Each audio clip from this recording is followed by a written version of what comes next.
Indie multiplayer games. Don't Starve, Towerfall, Minecraft, Spelunky, Terraria.game, of course. Do you see a pattern here?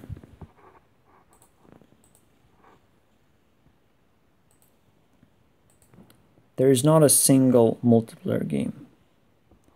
It's just a game that you can kind of play online with locally, I suppose, with other players, with other friends. But like, these are not necessarily what I would call multiplayer games. Jeez.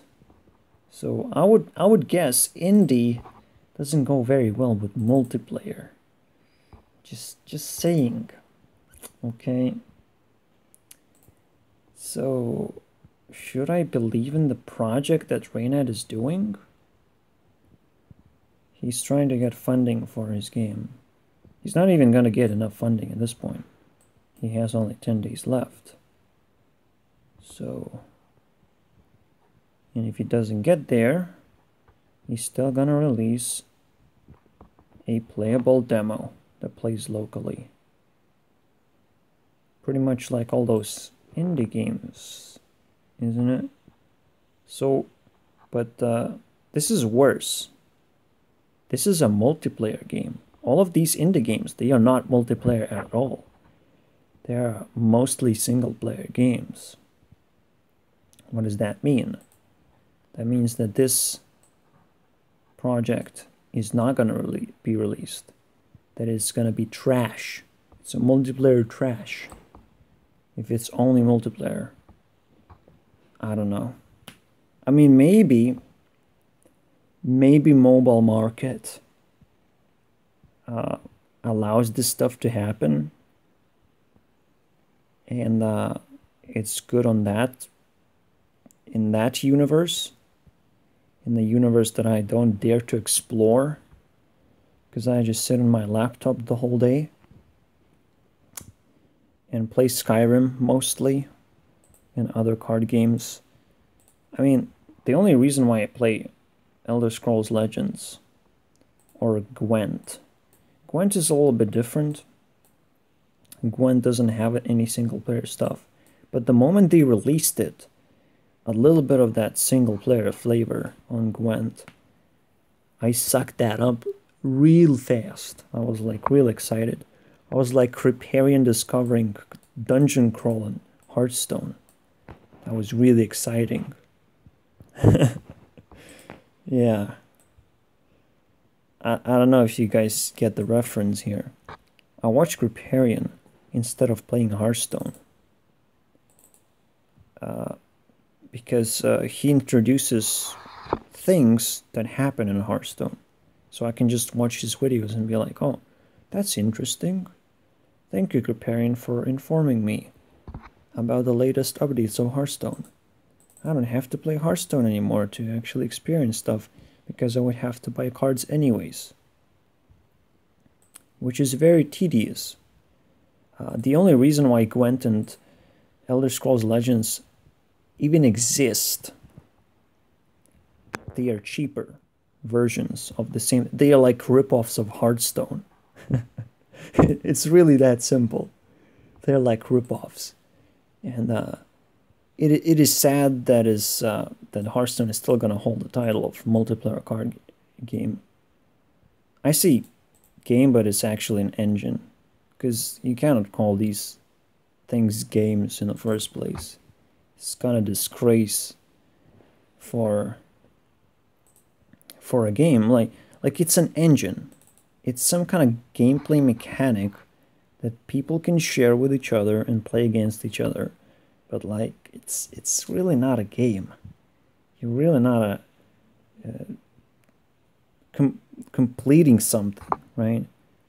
If it's multiplayer game, then it should be like a co-op, where two people can play together and complete goals, which is what games are supposed to be, right? Competing against each other is a goal that two people can complete. It's just mess. It's just a video for a completely another story to explore. But I just prefer engine at this point.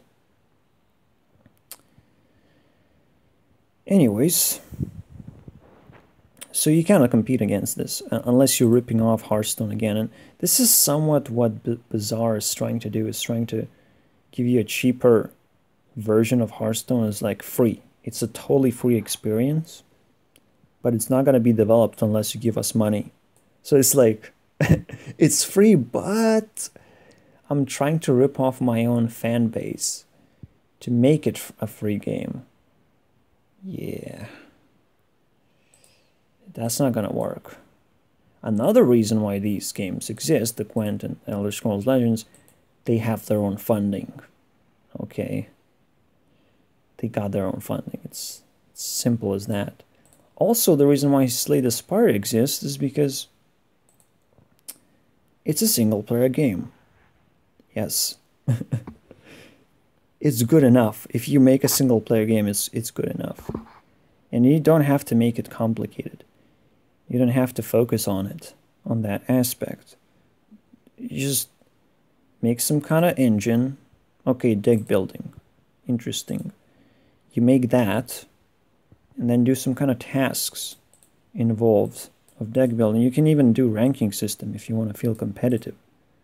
You'd be like, oh, who can do 50 damage in 15 turns fastest? It's like Tavern Brawls. Infinite Tavern Brawls. But where where it actually matters how well you complete a Tavern Brawl. Because Hearthstone doesn't keep track of Tavern Brawls. So you can do that. You can do that for a single player experience. Anything. Anything at this point, because single player is easy to make. It is so easy to make. You can do anything. Oh, build that sort of deck. If this is a deck building game, then, well, you can do that. You shouldn't just focus on an aspect when there are other aspects that are easy to make and are super profitable. It could turn your project into another Slay the Spire, which is successful, right? I'm just talking about is it as a success. And still, Slay the Spire is garbage. It is such a short game. It's more of a demo as well. It is not even the game. It's a demo. It's 3 levels, basically. You complete 3 levels with 2 classes and be like, yeah, I kind of get it now. I can move on already. So yeah, it feels too repetitive to play the game any more times. But if you have a decent enough, a lengthy enough campaign with enough challenge modes, you don't have to have just characters to play with. But you could, you know,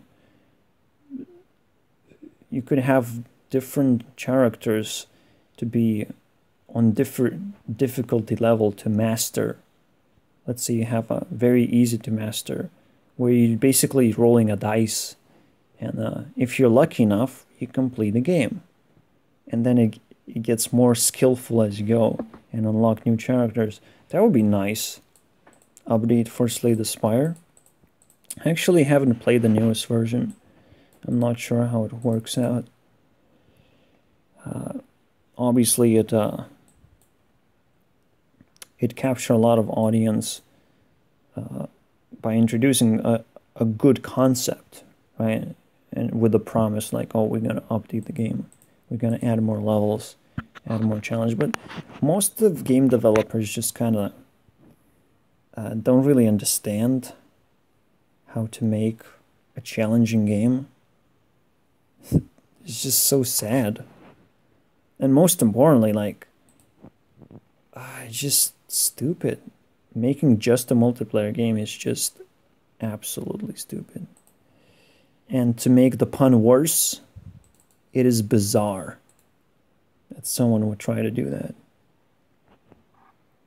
Yeah, you can always make that pun if it's too weird. So I think this project is a failure. If I ever wanted a deck building game, I'll be like, yeah, I'll borrow that concept from you, Reynad, but I'm gonna create a single player game. I mean, with a $10,000 budget, I could make a better game at this point. That wouldn't be a failure. Would be Slay the Spire level, but like wouldn't be a failure if it doesn't get 150,000. Like, yeah, I'm talking about that stuff. I mean, it wouldn't have cool art like this and wouldn't look flashy and have all these merch. Like, who needs merch? I don't understand this. But obviously, it's more like a bragging right, like I'm supporting this awesome project that is not gonna succeed. So it's almost like a super well thought out ripoff, and this is pretty much the reason why it goes on my ninja school list of things you need to learn to become a ninja. Yeah, it's not really trying to appeal to Reynad and be like, oh, Reynad, you should think about adding single player. He's not gonna do that. I don't think so. That would be bizarre. Okay, bye, Reynad.